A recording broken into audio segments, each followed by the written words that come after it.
नमस्कार दोस्तों आजिर এই ভিডিওটোত মই আপোনালোকক বনাবলৈ শিকাম একেবাৰে সহজতে আলুৰ চপ কেনেকৈ বনাব তাৰ বিষয়ে তেনেহলে আহক দোস্ত মই দেৰি নকৰো আৰু ভিডিওটো সোনকালে আৰম্ভ কৰো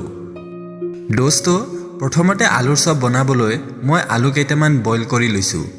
তাৰ পিছত পিয়াজ অলপ সৰু সৰুকৈ কাটি লৈছো জলকীয়া অলপ কাটি লৈছো তাৰ পিছত ধনিয়া অলপ কাটি লৈছো তাৰ পিছত চাট মছলা অলপ লৈছো তাৰ পিছত নিমখ অলপ লৈছো তাৰ পিছত বেসন অলপ লৈছো আৰু তাৰ পিছত ৰিফাইন তেল অলপ লৈছো তাৰ পিছত দোস্ত আলুখিনি পিটিকা কৰিবলৈ তাত পিয়াজখিনি ঢালি দিছো জলকীয়াখিনি ঢালি দিছো তাৰ পিছত ধনিয়াখিনি দিছো তাৰ পিছত নিমখ অলপ দিছো আৰু তাৰ পিছত চাট মছলা অলপ দি দিছো এতিয়া আহক দোস্ত গুটেইখিনি একেলগে পিটিকা কৰি লওঁ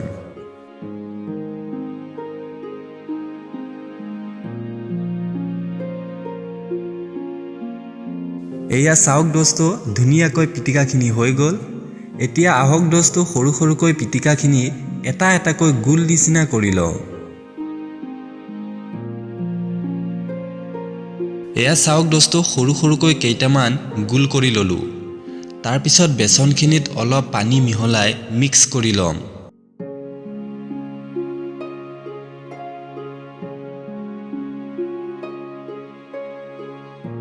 তাৰ পিছত দোস্ত কেৰাহীত তেল গৰম কৰি আলুখিনি এটা এটাকৈ বেসনত ডুবাই তেলত এনেকৈ ফ্ৰাই কৰি দিম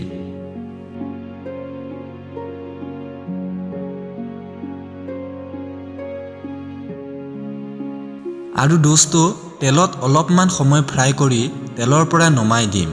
আৰু তাৰ পিছতে দোস্ত আপোনাৰ এই খাবলগীয়া গৰম গৰম আলু চপ ৰেডি হৈ যাব